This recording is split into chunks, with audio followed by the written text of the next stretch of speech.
Assalamualaikum warahmatullahi wabarakatuh. Sebelum video ini kita lanjutkan, alangkah baiknya kita perkenalan diri dulu. Hai, saya Mega Safitri dan rekan saya Amelia Padilla Siregar yang akan membahas tentang critical book review, memulai bisnis baru. Dapat dilihat ada dua buku di dalam video. Yang pertama itu buku utama dengan judul Usaha Kecil dan Kewirausahaan, Pola Pikir, Pengetahuan, dan Keterampilan.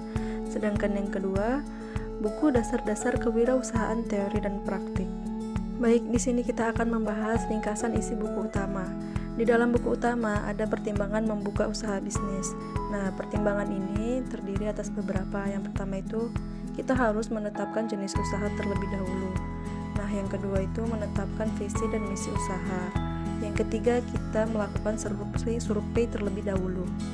Yang keempat, kita harus terlebih dahulu mempersiapkan modal. Nah, kemudian yang selanjutnya menentukan lokasi usaha. Kemudian kita harus mempersiapkan segala keperluan. Nah, merintis usaha baru ini butuh persiapan yang sangat serius. Kemudian yang selanjutnya mulai membuka usaha. Setelah Anda melakukan semua poin di atas dan telah siap untuk meluncurkan usaha Anda, kini saatnya Anda memulai membuka usaha tersebut kepada khalayak umum. Pertimbangan selanjutnya yaitu menjadi unik dalam persaingan. Nah, sebagai contoh, misalnya bisnis berjualan bakso. Beberapa hal yang bisa membuat bisnis bakso menjadi unik dan berbeda yaitu misalnya bakso granat Mas Bowo, toko roti Mbak Tika, dan sebagainya. Terus memantau pasar dan belajar. Kemudian melatih mentalitas pembisnis. Nah, memiliki mental yang kuat merupakan modal yang sangat penting dalam membuka usaha dan kita bisa bertahan dalam persaingan tersebut. Submateri selanjutnya yaitu tentang teknik memasuki dunia usaha. Ada 3 cara yang dapat dilakukan untuk memulai dan memasuki dunia usaha. Cara tersebut diantaranya adalah yang pertama merintis usaha baru, yang kedua membeli perusahaan orang lain, dan yang ketiga kerjasama manajemen. Tidak lupa pula lingkungan usaha yang akan berpengaruh dalam memasuki dunia usaha. Nah, lingkungan usaha ini tidak dapat diabaikan begitu saja. Lingkungan usaha dapat menjadi pendorong maupun menghambat dalam jalannya perusahaan. Submateri selanjutnya yaitu cara menciptakan produk dalam bisnis baru. Berikut ini adalah tahapan dalam pengembangan atau penciptaan produk baru. Ada beberapa, yang pertama yaitu kita harus menentukan ide produk tersebut. Nah, yang kedua kita menganalisis bisnis, dan ketiga tahap pengembangan produk.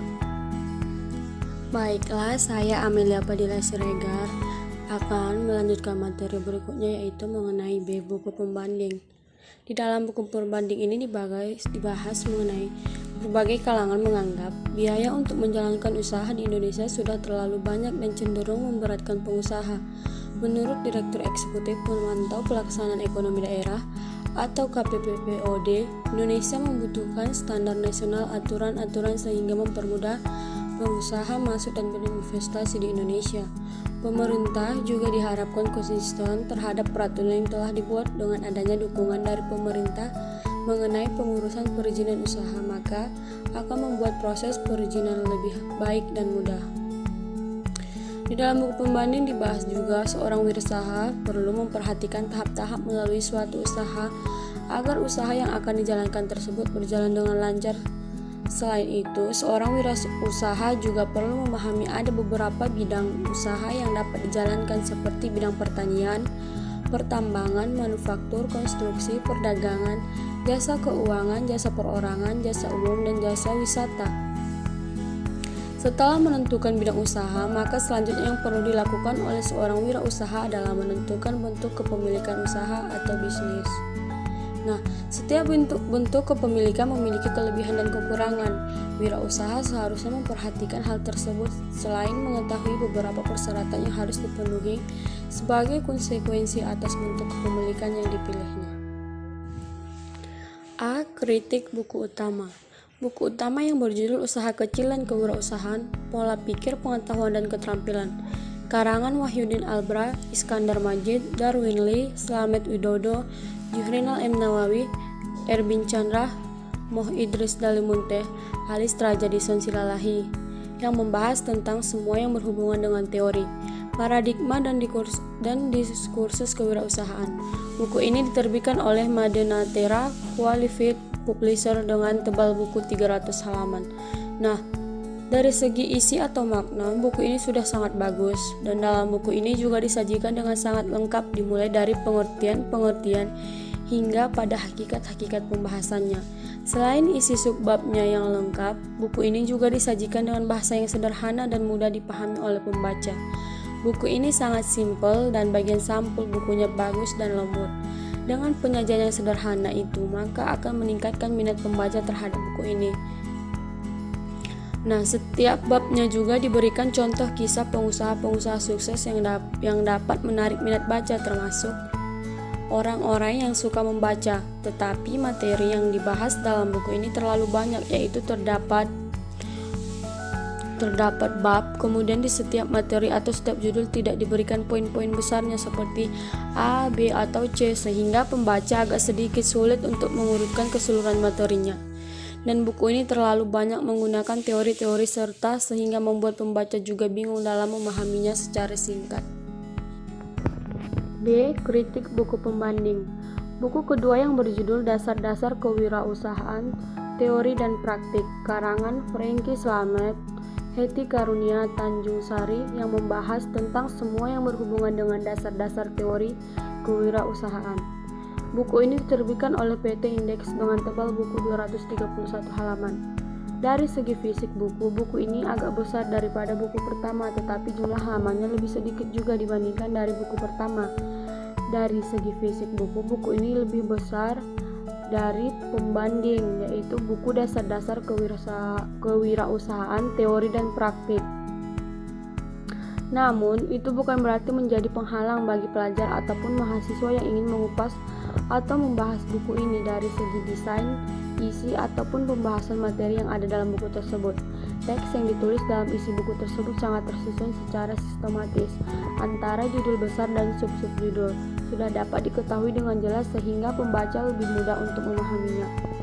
Dan materi yang ada di dalam buku sangat simpel dan terdapat juga pada sub-sub dan bab-babnya yang ada di dalam buku ini. Tetapi buku ini sangat sedikit pembahasannya dalam setiap bab yang dapat menyulitkan pembaca dalam referensi. C. Perbandingan buku utama dengan buku pembanding. Dari segi besar dan tebal buku, halaman pada buku utama jauh lebih tebal daripada buku pembanding. Pada buku utama, tebal buku yaitu 300 halaman, sedangkan pada buku pembanding yaitu tebal halamannya 231 halaman. Namun dari segi bentuk dan lebarnya, buku pembanding jauh lebih besar daripada buku utama. Oleh karena itu, buku utama jauh lebih simpel dan praktis untuk dibawa kemana-mana daripada buku pembanding. Kemudian dari segi isi buku, kedua buku ini sifatnya saling melengkapi. Dalam buku utama menjelaskan materinya secara terperinci, sedangkan buku pembanding juga menjelaskan materi secara terperinci. Namun, di antara keduanya hanya saja yang berbeda sub-sub babnya. Pada buku utama, sub-sub babnya lebih banyak, yaitu 15 subbab. Sedangkan pada buku pembanding terdapat 12 subbab. Tapi dengan perbedaan tersebut bukan berarti kedua buku ini tidak baik. Namun materi pada buku ini saling melengkapi satu sama lain. Jadi kesimpulan dalam pembahasan ini yaitu jangan takut memulai bisnis baru. Jika Anda gagal, suatu saat Anda pasti sukses. Yakinlah bahwa Anda akan bisa untuk mencapai tujuan Anda. Akhir kata saya ucapkan terima kasih. Saya Mega Savitri undur diri. Wassalamualaikum warahmatullahi wabarakatuh.